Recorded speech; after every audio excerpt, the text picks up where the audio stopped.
দেখতেই পাচ্ছেন যে আমার পাওয়ার সাপ্লাই ফুটে গেছে। তো সুতরাং আমাকে এখন নিজেরই একটি সুন্দর পাওয়ার সাপ্লাই বানাতে হবে। এটা হলো আমার পাওয়ার সাপ্লাইয়ের মেইন ডিসপ্লে এবং এই ডিসপ্লেটি সম্পূর্ণ আর্ডিনো দ্বারা কন্ট্রোল হচ্ছে। এটা হলো মেইন ট্যাব, এখানে ভোল্টেজ, অ্যাম্পিয়ার এবং ওয়াট আপনি দেখতে পারবেন। চলুন ভোল্টেজ কীভাবে দেখা যায় সেটা একবার দেখে নিই।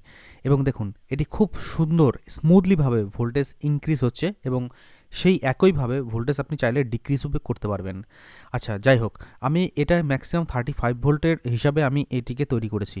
আমি এখানে 24 ভোল্ট এসএমপিএস ব্যবহার করছি, যার জন্য আমি এখানে আপনাকে 24 ভোল্ট পর্যন্তই হয়তো দেখাতে পারবো। তো ঠিক আছে, এবার দেখে নেওয়া যাক যে কারেন্ট কী করে সেট করা যায় এতে। তো এটা হলো সেই কারেন্ট সেটিং সুইচ, সেটাকে আমি অন করে দিলাম এবং দেখুন এখন কেবলমাত্র 200 মিলি অ্যাম্পিয়ার কারেন্ট অ্যাডজাস্টমেন্ট রয়েছে, যেটা সর্বনিম্ন কারেন্ট অ্যাডজাস্টমেন্ট। এবং আমি চাইলে এই পটেনশিওমিটারটি ঘুরিয়ে আমি ম্যাক্সিমাম 10 অ্যাম্পিয়ার পর্যন্ত কারেন্ট অ্যাডজাস্টমেন্ট করতে পারবো, যেটা একটি হবি পাওয়ার সাপ্লাই হিসাবে আমার মনে হয় যথেষ্ট। কিন্তু এটা কি সঠিক অ্যাডজাস্টমেন্ট হচ্ছিল সেটা চেক করার জন্য আমি এখানে আমার পাওয়ার সাপ্লাইতে পুনরায় আবার 2 অ্যাম্পিয়ার আমি অ্যাডজাস্টমেন্ট করে নেব। এবং দেখুন আউটপুট আমি শর্ট সার্কিট করলে এখানে আমাকে 2 অ্যাম্পিয়ারই দেখাচ্ছে। তার মানে শর্ট সার্কিট ম্যাক্সিমাম কারেন্ট হলো 2 অ্যাম্পিয়ার, যেটি আমি সেট করে রেখেছি। এরপরে রয়েছে কুলিং সিস্টেম। যদি ইনকেস আমার ভোল্টেজ রেগুলেটর হিট হয় তো সে কারণে পুরো সিস্টেমকে কুলিং করার জন্য ফ্যান। তো এই হলো সেই এনটিসি থার্মাল সেন্সার, যেটাকে আমি হিট দিচ্ছি এবং দেখতে পাচ্ছেন যে হিট ইনক্রিজ হচ্ছে, যেটা 50 ডিগ্রি সেন্টিগ্রেডের উপরে উঠে গেলে ফ্যান অটোমেটিক চালু হয়ে যাবে। এবং দেখুন ফ্যান চলছে এবং 50 ডিগ্রি সেন্টিগ্রেডের নিচে নামলে ফ্যান অটোমেটিক বন্ধ হয়ে যাবে।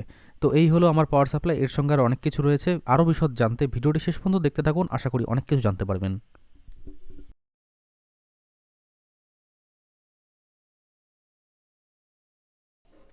হ্যাঁ, এটা হচ্ছে আপনার সেই প্রিয় বাক কনভার্টার, যেটা একদম স্বল্পমূল্যে আপনি বাজারে কিনতে পারবেন। হ্যাঁ, 8 অ্যাম্পিয়ার বাক কনভার্টার একটি বিগিনার পাওয়ার সাপ্লাইয়ের জন্য একদম পারফেক্ট। আমি নিজে গত 2 বছর যাবত 10 অ্যাম্পিয়ার পাওয়ার সাপ্লাই ব্যবহার করেছি এবং তাতে আমি কোনো রকম অবজেকশন পাইনি। আচ্ছা যাই হোক, তো এবার আমি চাই এই পাওয়ার সাপ্লাই থেকে কারেন্ট এবং ভোল্টেজ পটেনশিওমিটারটি আমি ডিসোল্ডার করে নেব, কারণ এটা আমার প্রয়োজন নেই। এর বদলে আমি এখানে ব্যবহার করতে চলেছি একটি বড় 10 টান পটেনশিওমিটার, যার দ্বারা আমি খুব সুন্দরভাবে ভোল্টেজ এবং অ্যাম্পিয়ার অ্যাডজাস্ট করতে পারবো এবং সেগুলিকে অবশ্যই আমার বাক কনভার্টারের সাথে সোল্ডার করতে হবে। হয়তো এই প্রক্রিয়াতে আপনার কিছু সময় যেতে পারে, তাতে অসুবিধা নেই, কিন্তু আপনার কাজটা আপনি খুব সুন্দরভাবে করুন। ফাইনালি আমি এখন দেখতে চাই যে আমার বাক কনভার্টার কেমনভাবে কাজ করবে। তো দেখুন এখানে আমার ভোল্টেজ খুব সুন্দরভাবে আমার মাল্টিমিটারে দেখাচ্ছে, কিন্তু এই মাল্টিমিটার দেখে আমি সন্তুষ্ট হতে পারছি না, কারণ এই মাল্টিমিটার আমি আমার পাওয়ার সাপ্লাই যুক্ত করতে পারবো না। তার জন্য আমি চাই এই ভোল্টেজ এবং অ্যাম্পিয়ার খুব সুন্দরভাবে আমার নিজের ডিসপ্লের উপর ফুটে উঠুক। সেই জন্য আমি আমার প্রিয় ST7735 ডিসপ্লে ব্যবহার করতে চলেছি। এটি সত্যিই আমার প্রিয় একটি ডিসপ্লে। আপনি চাইলে এটি কিনতে পারেন, লিঙ্ক ডিসক্রিপশনে বাক্সে রয়েছে, আপনি কিনে নিন। যাই হোক, এরপরে আমি আর্ডিনোকে আপনি ব্রেডবোর্ডে বসালাম। আর্ডিনোকে কেনা চেনে, সবাই চেনে। আর্ডিনো খুবই সহজ সরল একটি জিনিস এবং তার সঙ্গে আর্ডিনো দ্বারা আমি এই ডিসপ্লেকে চালাতে চলেছি, তাই ডিসপ্লেকে আমি পাশে বসিয়ে নেব। এরপরে সময় আসলো এই ঝঞ্ঝাটপূর্ণ তার সংযোগের সময়। তার সংযোগের প্রক্রিয়াটি খুবই সোজা, কারণ এর মধ্যে মিসো আর এসডিআই পিনটাই কেবলমাত্র আপনাকে ঠিক মতন লাগাতে হবে, যেটা 13 এবং 11 নম্বর পিন। বাকি আপনি নিজের ইচ্ছা মতন তার কাস্টমাইজ করতে পারেন।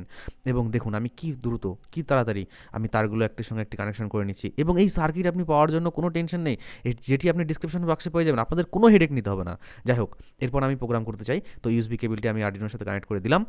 তো এই হলো আমার সেই কোড, যেটার জন্য আমি একদম হাড় ভাঙা খাটনি খেটেছি, প্রায় আমি 10 দিন যাবৎ খাটনি করেছি এবং ফাইনালি এটা হলো সেই কোড, যেটা ভার্সন 2.0, যেটাকে আমি এখন আপলোড করতে চলেছি। এবং দেখুন কালা স্ক্রিন, এরপর সাদা স্ক্রিন, এবার দেখুন রং বেরঙের স্ক্রিন চলে এসেছে এবং এরপরে আসবে মেইন স্ক্রিন, যেটা হচ্ছে আমাদের মেইন ফান্ডা। ভোল্টেজ, অ্যাম্পিয়ার, ওয়াট, ইভেন আপনি কারেন্ট সেট করতে পারবেন। সত্যি আশ্চর্যজনক ব্যাপার, তাই না? হয়তো আপনি ভাবছেন যে কীভাবে এই প্রসেসে কারেন্ট এবং ভোল্টেজ মেজারমেন্ট করা সম্ভব। এটা খুবই সহজ। এই জন্য শুধু আপনাকে একটা শান্ট রেজিস্টার দরকার, যেখানে আমি 0.22 ওহম শান্ট রেজিস্টার ইউজ করতে চলেছি এবং যেটিকে আমার ব্রেডবোর্ডে আমি সঠিকভাবে বসিয়ে নেব। এবং এর পরবর্তীতে একটি মাল্টিমিটারে আমি সেট আপ করে নেব, যেটিকে আমি পজিটিভ এবং নেগেটিভ এই শান্ট রেজিস্টারের অ্যাক্রস আমি যুক্ত করে দেবো।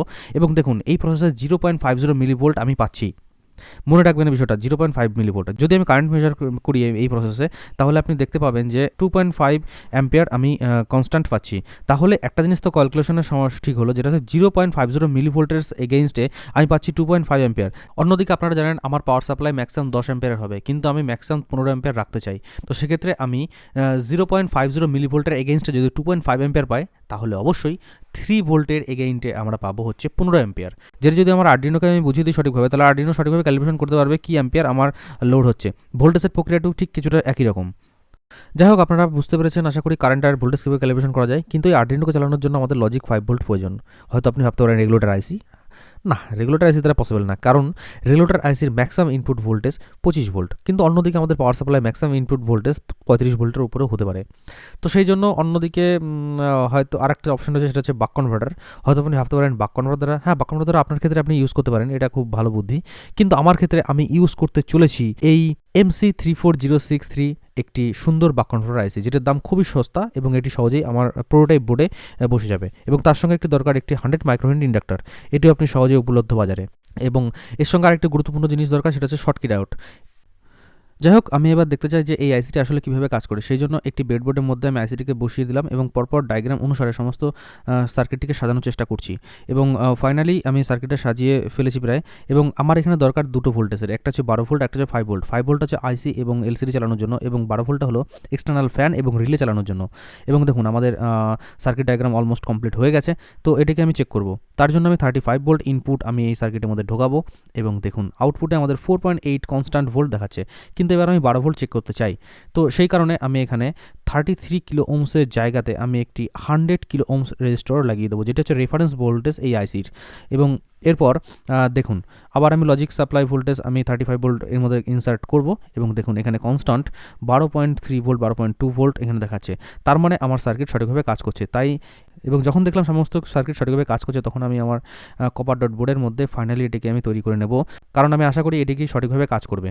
এবং ফাইনালি যখন সমস্ত কিছু সঠিকভাবে সম্পন্ন হয়ে গেছে, তখন এটিকে আমি ফাইনালি ব্রেডবোর্ডের মধ্যে সঠিকভাবে ঝালাই করে নেব, কারণ এই প্রসেসে আপনার অনেক সময় যাবে। আমি চাইলে পিসিবি তৈরি করতে পারতাম, কিন্তু পিসিবি প্রসেসে যে সময় যেত, এই প্রসেসেও সেই সময় যাবে।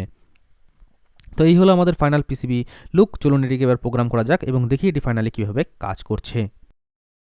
ভিডিও শুরুতে হয়তো আপনি দেখেছেন একটি বাক কনভার্টার আমি দেখিয়েছিলাম। এবার সেই বাক কনভার্টার প্রয়োজন রয়েছে। এই বাক কনভার্টার আউটপুট কানেকশনগুলি আমার আরডুইনো ডিজিটাল বোর্ডের সঙ্গে আমি কানেক্ট করে নেব, এবং এর সঙ্গে আমি কানেক্ট করব। এছাড়াও বাক কনভার্টারের মধ্যে যে ইনপুট ভোল্টেজ আপনি ঢোকাবেন, সেই ইনপুট ভোল্টেজও আমাকে এই আরডুইনো ডিজিটাল বোর্ডের সঙ্গে কানেক্ট করতে হবে, তবে এই পুরো সিস্টেমটা সঠিকভাবে বুঝতে পারবে যে কি হচ্ছে। তো সমস্ত কানেকশন দেখুন আমি সঠিকভাবে সম্পন্ন করে ফেলেছি, আর এটি এখন খুব সুন্দরভাবে কাজও করছে। আমি এটি গত 10 দিন যাবৎ ব্যবহার করেছি এবং এর মধ্যে আমি কোনো প্রবলেম পাইনি। তো বন্ধুরা, প্রজেক্টের সমস্ত হেক্স কোড আপনি আমার ডিসক্রিপশনে পেয়ে যাবেন। হেক্স কোড আপলোড করার প্রসেস খুবই সহজ। আপনি এক্স আপলোডার ডাউনলোড করুন এবং ওটিকে আরডুইনো ন্যানো বা অন্য সিলেক্ট করে আপনি ওটাকে বার্ন করতে পারেন। এটি এবং এই পাওয়ার সাপ্লাইয়ের মধ্যে আমি এখনও কোনো রকম কোনো ফল্ট পাইনি। তো আপনাদের কাছে, সুতরাং আমি আপনাদেরকে বলতে পারি এটি আপনি খুব সহজেই ব্যবহার করতে পারেন। তো এই ছিল আজকে ছোটোখাটো ভিডিও। যদি ভিডিওটি পছন্দ হয় তাহলে ভিডিওটি লাইক করুন, আর যদি ভালো না লাগে তাহলে আমার চ্যানেলকে অবশ্যই আপনি ডিসলাইক করতে পারেন।